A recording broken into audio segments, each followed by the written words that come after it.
এই ইসলামকে পুঁজি করে কেউ রাজনীতি করুক বা ইসলামকে পুঁজি করে ভোটের মাঠে কোনো কিছু অর্জন করতে যাক, এটা সঠিক না, আমরা বিশ্বাস করি না।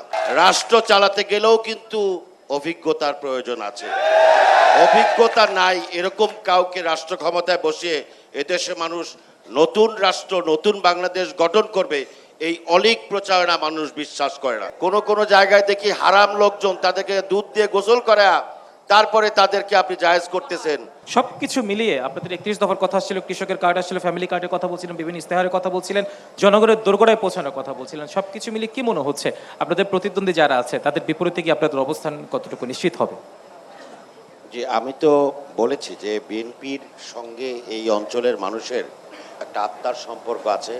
বিএনপি কাজ করার মধ্য দিয়েই সেটা প্রতিষ্ঠা করতে সক্ষম হয়েছে। দ্বিতীয় বিষয়টা হচ্ছে,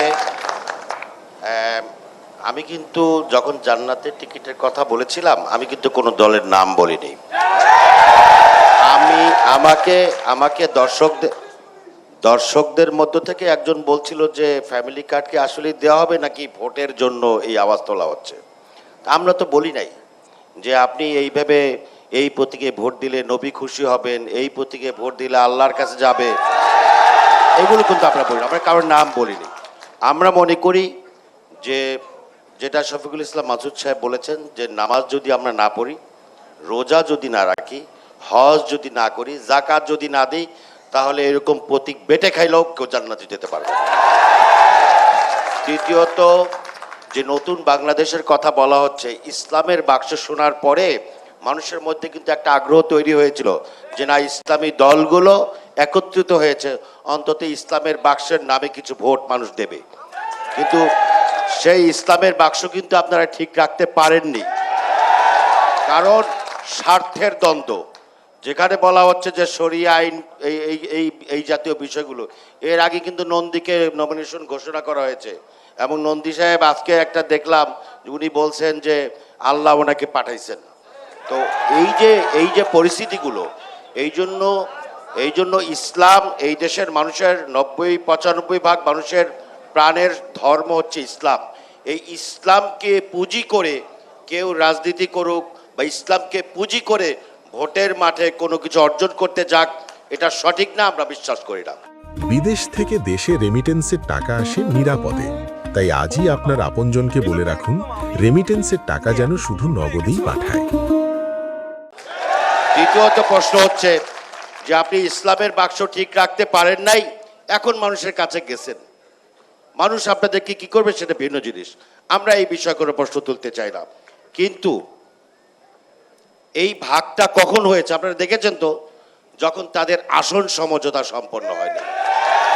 তাহলে ইসলাম বড় নাকি আসন বড়, এটা কিন্তু জনগণ এখন জিজ্ঞেস করতে শুরু করেছে।